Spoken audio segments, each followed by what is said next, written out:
Hello বন্ধুরা, আশা করি আপনারা সবাই ভালো আছেন। তো বন্ধুরা, আজকে খুব প্রয়োজনীয় একটা অভিজ্ঞতা আমি আপনাদের মাঝে শেয়ার করব, যেটা আপনাদের আসলেই অনেক ভালো লাগবে এবং চলার পথে কিছুটা হলেও হেল্পফুল হবে।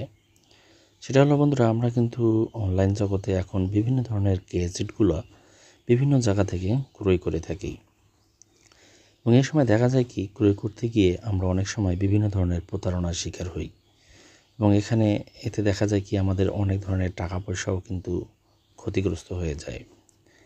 বিশেষ করে আমি কিছুদিন ধরে একটা জিনিস খেয়াল করেছি এবং দেখেছি, আমার নিজের ক্ষেত্রেও হয়েছে। সেটা হলো মার্কেট প্লেস থেকে পণ্য কেনা। মার্কেট প্লেস থেকে বন্ধুরা পণ্য কিনলে দেখা যায় যে এখানে কিছুটা প্রতারণা হওয়ার সম্ভাবনা থাকে, কারণ মার্কেট প্লেসে অনেকেই নিজেরাই ব্যক্তিগতভাবে বিজ্ঞাপন দেয়। এটা ব্যক্তিগত থাকে, এটাতে কোনো আপনার প্রতিষ্ঠান থাকে না। ম্যাক্সিমামেই সাধারণ মানুষের বিজ্ঞাপন দেয়, এজন্য প্রতারণা করা তাদের সুযোগ থাকে বেশি।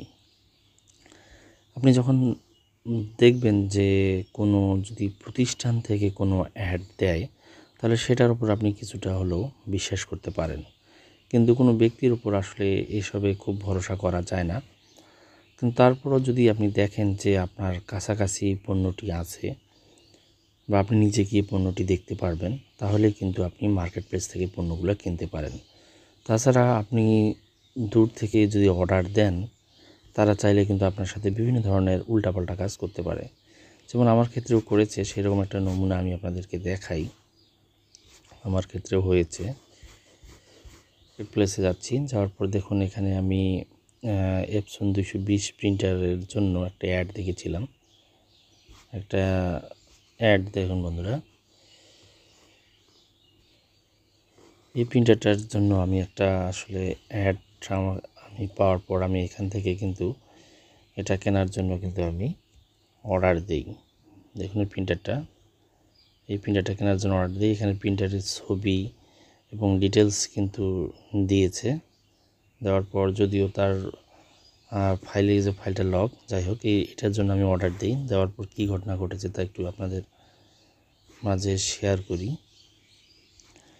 দেখুন, প্রথমে বন্ধুরা ভিডিওটি একটু মনোযোগ সহকারে দেখবেন, তাহলে অভিজ্ঞতাটা হবে। ভিডিওটা একটু বড় হবে। দেখুন এখানে তার সাথে সেটিং হয়েছে, সে বলছে হ্যাঁ ভালো আছে, অমুক আছে, তমুক আছে, সব কিছুই ওকে আছে। এগুলোর পর তার সাথে আমার সেটিং হওয়ার পর তার সাথে আমি তার কথা মতো হোয়াটসঅ্যাপে যোগাযোগ করি। এখন হোয়াটসঅ্যাপের মেসেজগুলো আপনাদের একটু দেখেন।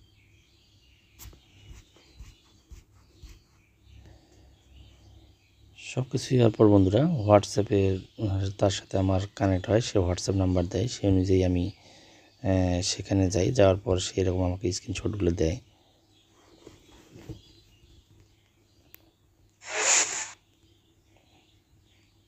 দেওয়ার পর দেখুন বন্ধুরা, প্রিন্টারের ছবি টবিগুলো দেয় এবং কীভাবে প্রিন্ট হচ্ছে না হচ্ছে সেটা সে এখানে বুঝায় এবং সে ইন্ডিকেট করে যে সে আসলে এই প্রিন্টারটি আমাকে দিবে। করার পর সে এরকম একটা সুন্দর করে একটা ভিডিও তৈরি করে সে আমাকে কিন্তু এটা দিয়ে দেয়। দেখতে পাচ্ছেন, সে একটা ভিডিও তৈরি করে দেয় এবং সে বোঝায় যে এটা এই প্রিন্টার। যাই হোক, আমি তার কথা বিশ্বাস করি, আমি জিজ্ঞাসা করি এবং তারপর সে আমাকে এই ছবিগুলো কিন্তু দেখায় দেয় প্রিন্টারের। সে দেখায় দেয়, যখন দেখায় দেয়, দেখার পর আমি আশ্বস্ত হই। আশ্বস্ত হওয়ার পর কত টাকা দেবো না দেবো সব কিছুই করি। করার পর বুকিং যখন দিই, তারপর সে তার এখানে ছবিও দেয়। যাই হোক, করার পর বন্ধুরা আসল কাহিনী শুরু। সে দেখাচ্ছে যে সে আমাকে এটাই দিচ্ছে, এটাই দেখায়।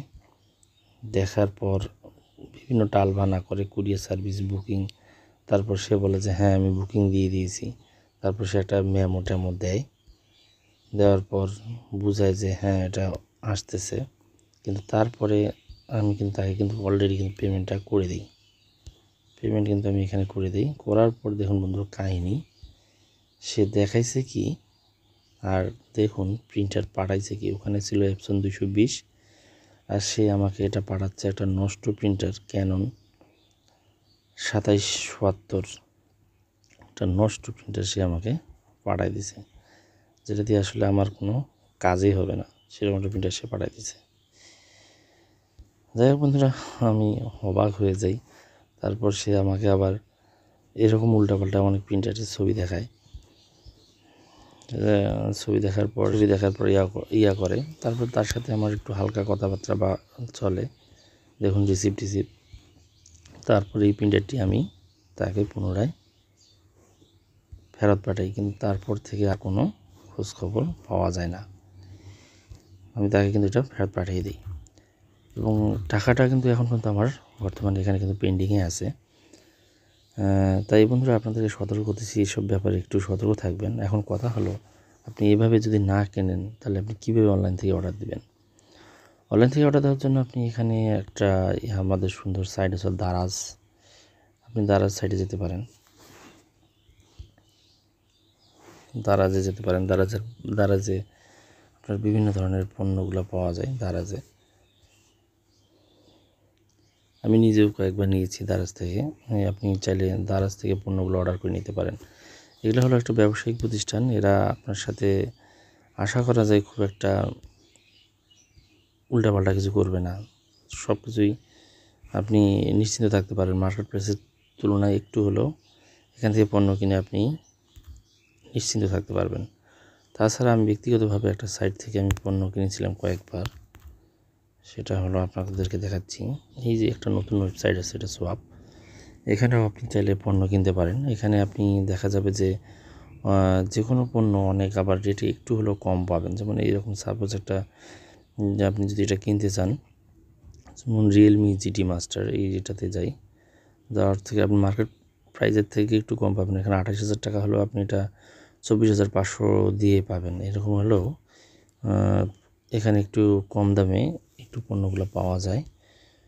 আপনি চাইলে এখান থেকে নিতে পারেন। যদিও এগুলো পণ্য অনেক সময় দেখা যায় যে সেকেন্ড হ্যান্ড মতোই হয়, কিন্তু তারপর পণ্যগুলো কিন্তু ব্যবহার করে আপনি অনেক পাবেন, রিল্যাক্স পাবেন ওগুলো সাইডের থেকে। এগুলোতে আপনার তুলনামূলকভাবে আপনার সাথে 3-4-5 নাম্বারই খুব একটা করবে না। তো ঠিক আছে বন্ধুরা, এটা ছিল আমার একটা ব্যক্তিগত অভিজ্ঞতা, যা আপনাদের মাঝে শেয়ার করলাম। আশা করি এর মাধ্যমে আপনারাও সতর্ক এবং সজাগ হয়ে যাবেন। আজকে এখানে, ধন্যবাদ সবাইকে।